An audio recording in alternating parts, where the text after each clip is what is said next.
Pessoal, vamos tratar hoje sobre petição inicial à luz do Código de Processo Civil de 2015. Né? O pessoal insiste em chamar em novo Código de Processo Civil. Bom, assuntos importantes desse tema de petição inicial. Vamos lá. Bom, para adentrar ao tema, ao assunto petição inicial, é de fundamental importância advertir que o novo Código de Processo Civil, em seu artigo 318, aboliu a dicotomia dos procedimentos. Dicotomia é dividir um assunto em dois diferentes. Um assunto, dividir ele em dois e esses dois, um diferente do outro, tá? Ou seja, a partir da vigência da entrada em vigor do novo Código de Processo Civil, só existirá o procedimento comum, desaparecendo a divisão do procedimento comum em rito ordinário e sumário, como previa a legislação civilista, né, do processo civil anterior de 73. Bom, o procedimento comum deverá ser aplicado a todas as causas, exceto disposição em contrário.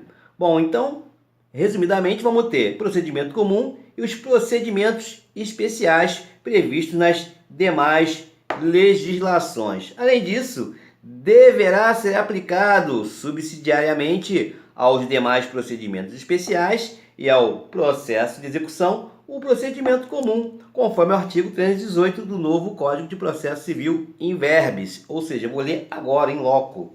Artigo 318, novo Código de Processo Civil. Aplica-se a todas as causas o procedimento comum, salvo, exceto, disposição em contrário deste Código ou de lei. Parágrafo único do artigo 318. O procedimento comum aplica-se subsidiariamente aos demais procedimentos especiais e ao processo de execução, subsidiariamente. Bom, sabe-se que a função de julgar, ou seja, o poder de jurisdição, é exclusiva do Estado, ou seja, no caso do direito penal é o juiz puniente, né? O direito e dever de punir do Estado, né? Que é exercido pelo Poder Judiciário, que irá decidir os conflitos de interesses havidos entre as partes, de acordo com as leis existentes. Bom, o Poder Judiciário não age de iniciativa própria, ele tem que ser Estado, ele tem a sua inércia, ele tem que sair da inércia. E quem vai fazer isso é o autor, a autora, né, da petição. Bom, para ativar um mecanismo judicial, é necessário que o indivíduo manifeste seu interesse na resolução de seu conflito pessoal, social que está havendo ali, né? A sua demanda. E após esse impulso natural e necessário, é que a atividade judicial inicia seus trabalhos até a solução do caso concreto. Ou seja, é o chamado princípio da inércia da jurisdição. Se você não for lá entrar com a petição, catucar o judiciário, ele de ofício não vai saber. É impossível, impraticável, né? Cada indivíduo tem suas demandas aí, né? Com o comércio, com o vizinho, enfim, com o estranho, com terceiros. Bom, nesse sentido aponta o artigo 2º do novo Código de Processo Civil 2015. O processo começa por iniciativa da parte e se desenvolve por impulso oficial, salvo as exceções previstas em lei. Começa por iniciativa da parte, né? A pessoa entra com uma ação e se desenvolve por impulso oficial, ou seja, entrou com a ação, aí o judiciário vai desenrolando, vai citar, vai intimar, enfim, vai dar sequência. Dessa forma, um dos instrumentos processuais mais importantes é a petição inicial, também chamada de peça exordial, peça vestibular, peça inaugural, né? Ou simplesmente inicial. A petição inicial é um mecanismo pelo qual a pessoa, denominada autor ou autora, explica para o membro do Poder Judiciário, no caso, o juiz de direito, a origem e as razões pelas quais acredita ser titular de um determinado direito, que a gente chama de direito subjetivo, né? Pedindo para que suas alegações sejam devidamente analisadas e que seja tomada alguma providência contra o réu, causador da lesão ou ameaça ao direito do autor ou da autora, né? Nesse instrumento, né, processual, que é a petição inicial, as alegações do autor ou da autora deverão ser consistentes de forma a convencer o juiz de que os fundamentos jurídicos que dão sustentação, respaldo ao seu direito são perfeitamente plausíveis e aplicáveis àquela situação concreta, aquele fato concreto.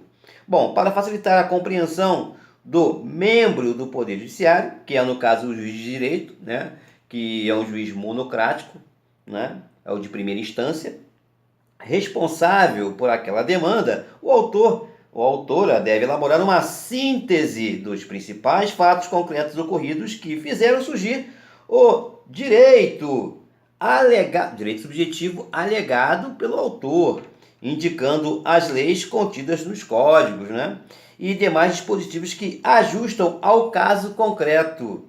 E, por fim, pedir a providência jurisdicional, ou seja, a tutela do Estado que acredita ser necessária para solucionar a sua demanda.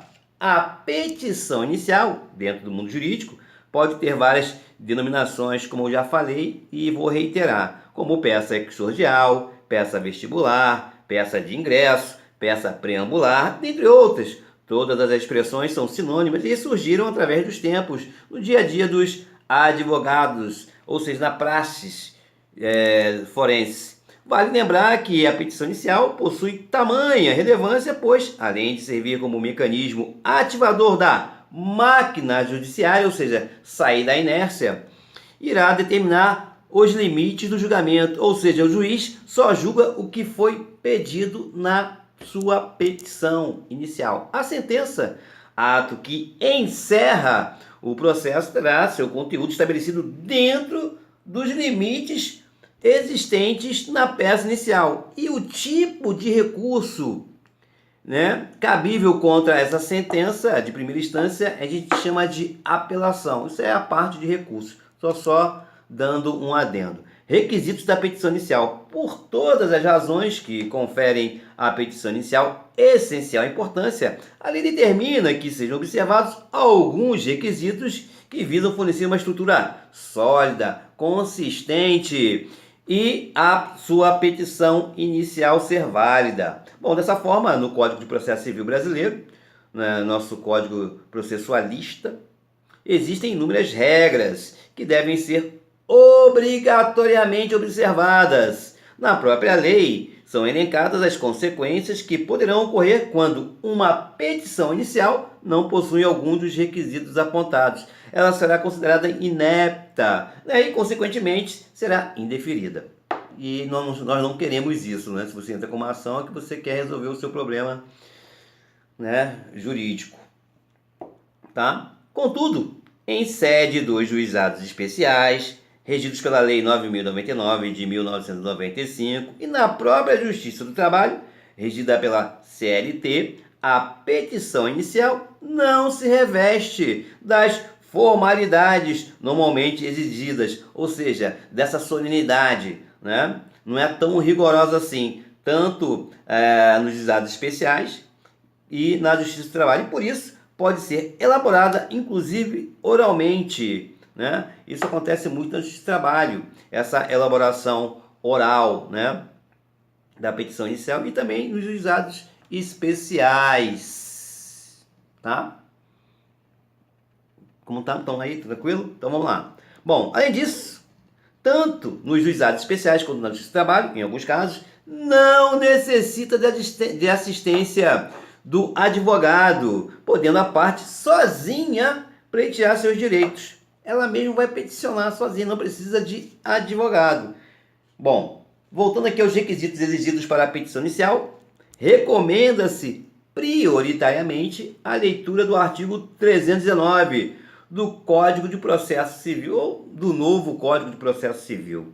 Tá? Primeiramente, deve-se dizer que toda petição inicial deverá ser necessariamente escrita e assinada por advogado devidamente habilitado pela sua OAB, tá lá, OAB número tal.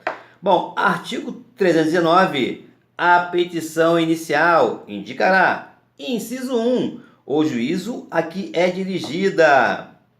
Inciso 2, que é a qualificação das partes, ou seja, os nomes, os prenomes, o estado civil, a existência de união estável, a profissão, o número de inscrição no cadastro de pessoas físicas ou no cadastro nacional de pessoa jurídica, se for o caso, o endereço eletrônico, o domicílio e a residência do autor e do réu. Isso nós chamamos de qualificação das partes, tanto o ativo como o passivo, tanto o autor como o réu. Inciso 3, o fato, né? O fato concreto que a pessoa está alegando e os fundamentos jurídicos do pedido.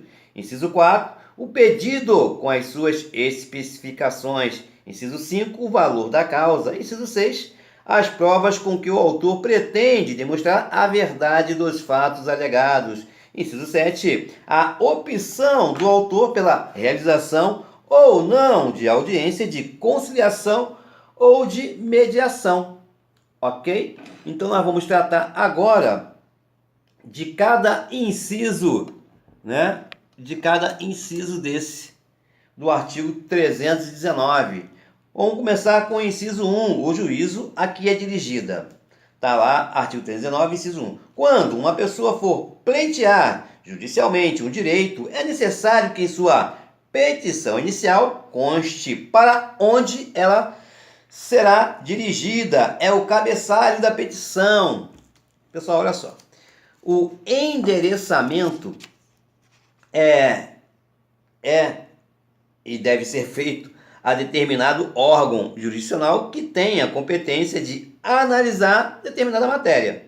Trata-se de indicar o órgão do Poder Judiciário que terá a competência, a capacidade para julgar a ação, e não o nome da pessoa física que ocupa o cargo. Bom, embora o Código de Processo Civil anterior, de 73, né, falasse em indicação do juiz ou tribunal a que a petição inicial era dirigida, a doutrina majoritária e a jurisprudência já indicavam que se tratava do órgão jurisdicional competente. Dessa forma, podemos falar que houve um aprimoramento da legislação de 2015, ou seja, do novo Código de Processo Civil de 2015 em relação ao de 73. Para que o autor saiba para quem deva dirigir sua petição inicial, é necessário analisar a competência de sua ação, ou seja, saber quem é o órgão para o qual deva encaminhar a sua peça inicial, sob pena desta não ser apreciada por falta de um requisito fundamental. Ok? Dessa forma, há vários critérios para se definir a competência. Competência em razão do valor da causa, em razão da matéria a ser discutida na demanda, competência funcional dos órgãos que compõem o Poder Judiciário e competência territorial, que determinará o local apropriado para que seja proposta uma demanda. Alguns passos para se definir a competência seria verificar se a ação deve ser proposta na via estadual ou federal. Importante também seria saber se existe alguma vara especializada para discutir o assunto da demanda, como as varas de família, varas criminais, varas civis, né, trabalhista. Bom, outro aspecto relevante é saber se a demanda deve ser proposta perante o juiz monocrático ou diretamente ao tribunal, que é um colegiado, né? Além de verificar a circunscrição territorial competente, ou seja, o local apropriado para propor a ação pretendida. Dá um pouco mais de luz aqui, que ficou um pouco escuro. Tá ok? Bom, existem muitos critérios para a definição da competência e para saber exatamente como fazer o endereçamento, cabeçalho correto de sua peça, é necessário lançar mão, ou seja, é necessário da gente usar 3 regras básicas. Primeiro, o novo Código de Processo Civil, tá, de 2015. Segundo, sempre a Constituição da República Federativa do Brasil. E terceiro, as normas de organização judiciária, né, que possuem diretrizes sobre a competência. Com o auxílio dessas regras, Código de Processo Civil de 2015, Constituição da República Federativa do Brasil e normas da organização judiciária, torna-se mais fácil saber o exato membro do Poder Judiciário responsável, ou seja, competente para julgar a sua demanda, analisar a sua petição inicial. Número 2, qualificação das partes. Artigo 319, inciso 2 do novo Código de Processo Civil. Outro requisito indispensável à petição inicial seria a qualificação das partes. Autor, réu, polo ativo, polo passivo ali. Bom, de acordo com o inciso 2 do artigo 319 do novo Código de Processo Civil. Esse requisito, qualificação das partes, é necessário para que as partes do processo sejam perfeitamente identificadas, evitando confusões com homônimos e outros possíveis equívocos quanto àqueles que estão envolvidos na relação jurídica. É uma forma de individualizar as partes, ou seja, você não chamar para a relação processual uma pessoa errada, equivocada, né? Entendeu? Então você tem que tomar alguns cuidados.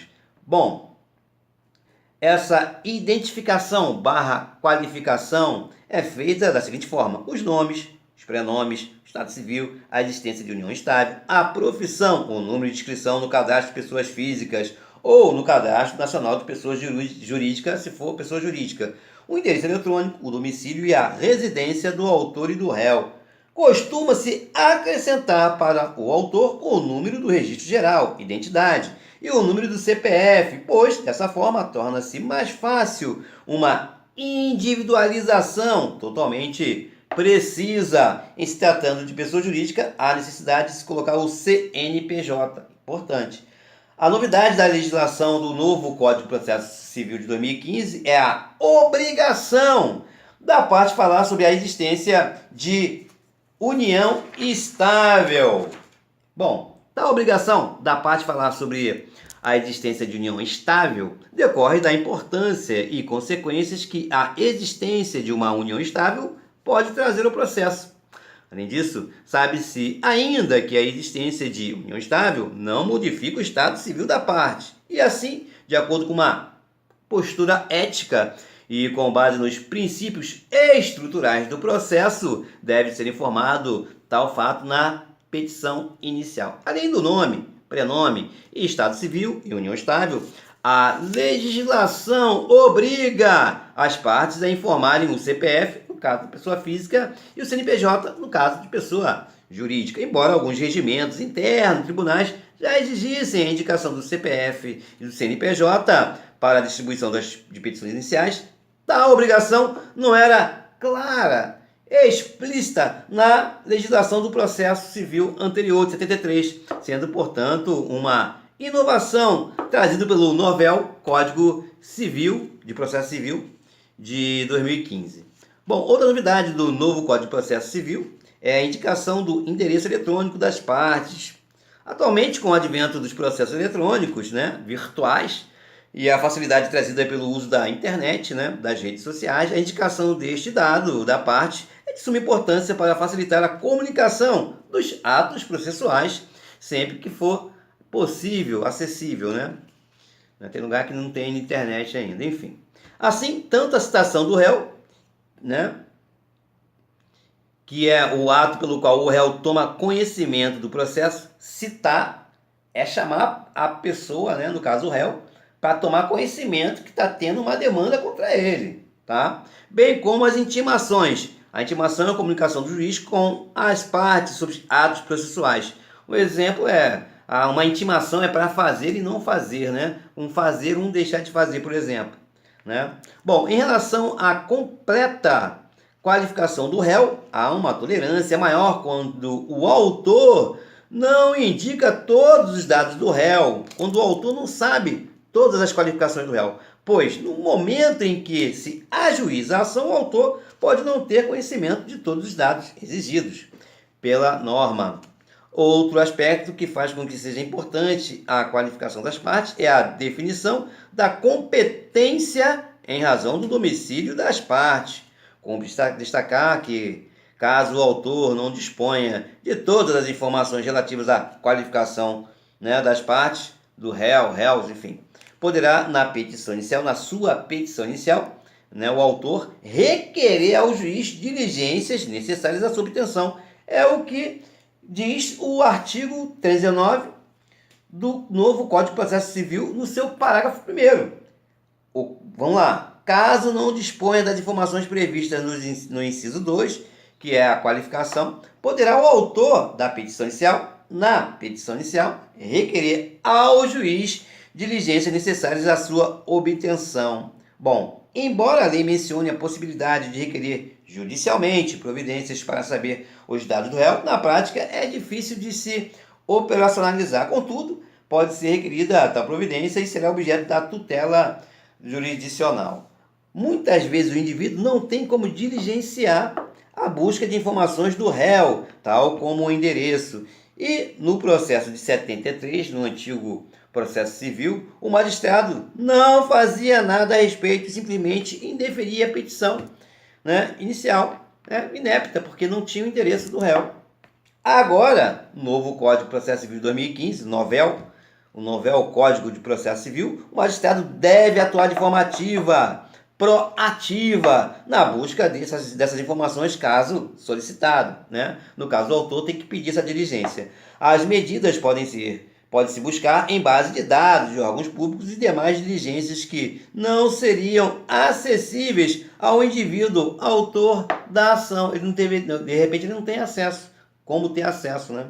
Então ele pede ao juiz e o juiz vai buscar essa qualificação do réu. Conforme determina o artigo 319, parágrafo 2º do novo Código de Processo Civil, se, mesmo faltando informações sobre a qualificação das partes, for possível a citação do réu, chamar o réu para o processo, dar ciência a ele que está tendo uma demanda contra ele, a petição inicial não será indeferida. Está lá no artigo 319, parágrafo 2º. A petição inicial não será indeferida se, a despeito da falta de informações a que se refere o inciso 2, que fala sobre qualificações, for possível o quê? A citação do réu. No caso, por exemplo, do autor não saber o estado civil e e-mail do réu, mas tiver o endereço, tal omissão não impede a citação e assim a petição inicial não será indeferida.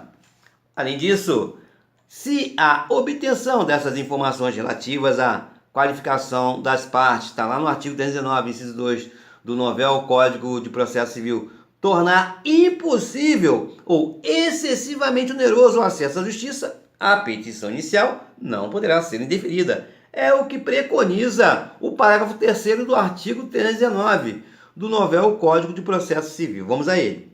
Parágrafo 3º. A petição inicial não será indeferida pelo não atendimento ao disposto no inciso 2 deste artigo, se a obtenção de tais informações tornar impossível ou excessivamente oneroso o acesso à justiça. Muitas vezes, nem a falta do nome do réu pode impedir o acesso ao Poder Judiciário. Se tiver o endereço onde encontra o réu, mas não tiver o nome, CPF e demais dados, isso não impede o acesso à justiça.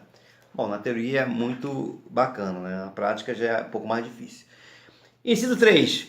Bom, fato e os fundamentos jurídicos do pedido, né? Fato alegado pelo autor da petição. Entre os fatos ocorridos, né? Alegado pelo autor da petição e o direito, né? Que está sendo pleiteado, há uma ligação muito importante, um nexo, né? Chamado de nexo jurídico. Numa petição inicial, o autor deverá comprovar, justamente, a presença desse nexo jurídico que liga os fatos concretos ao direito, né? Na situação, a presença do nexo jurídico entre os fatos ocorridos na situação concreta é o surgimento do direito, consequência direta destes fatos. Os fatos, né, alegados pelo autor da petição devem ser descritos ao órgão jurisdicional competente na forma de um raciocínio lógico e cronológico para que o mesmo, né, o órgão jurisdicional competente na figura do juiz de primeira instância, juiz monocrático, né, juiz de primeiro grau, para que o mesmo possa chegar à conclusão de que o direito pleiteado, né, o direito subjetivo requerido pelo autor decorre dos fatos narrados e que foram causados pelo réu. Né? Além disso, deve ser comprovado ao juízo que a situação concreta enseja a aplicação do direito tutelado pela lei. Enseja a aplicação do direito tutelado pela lei. É necessário que o membro do Poder Judiciário, no caso o magistrado, né, juiz monocrático, juiz de primeiro grau, se convença de que há uma identidade entre a situação abstrata tipificada na lei, né, e o fato concreto, né, ocorrido com o autor, conforme alegações do autor ou da autora da petição inicial. Importante, não é necessário que se indique o artigo de lei que embasa o direito pretendido, né, o direito subjetivo alegado, mas, no caso do autor indicar um dispositivo de lei que não se aplica ao caso, esse equívoco não irá inviabilizar o julgamento da demanda, pois caberá ao membro do Poder Judiciário, no caso o magistrado, juiz de primeira instância, juiz monocrático,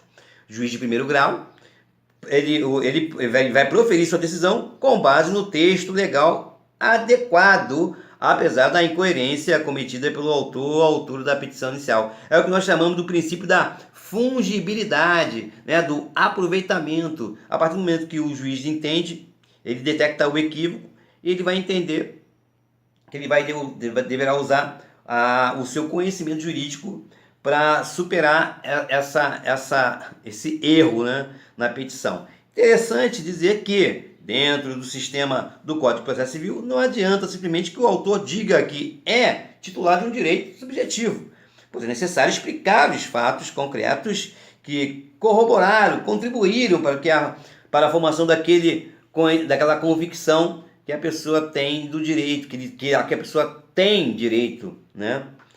Bom, dessa forma, disse que o novel Código Processualista Civilista, novo Código de Processo Civil, mantém a adoção do princípio da consubstanciação, que representa exatamente a necessidade de expor os fatos ocorridos e relacionados ao direito concreto que esteja sendo pleiteado. Importante, né? É o princípio da consubstanciação.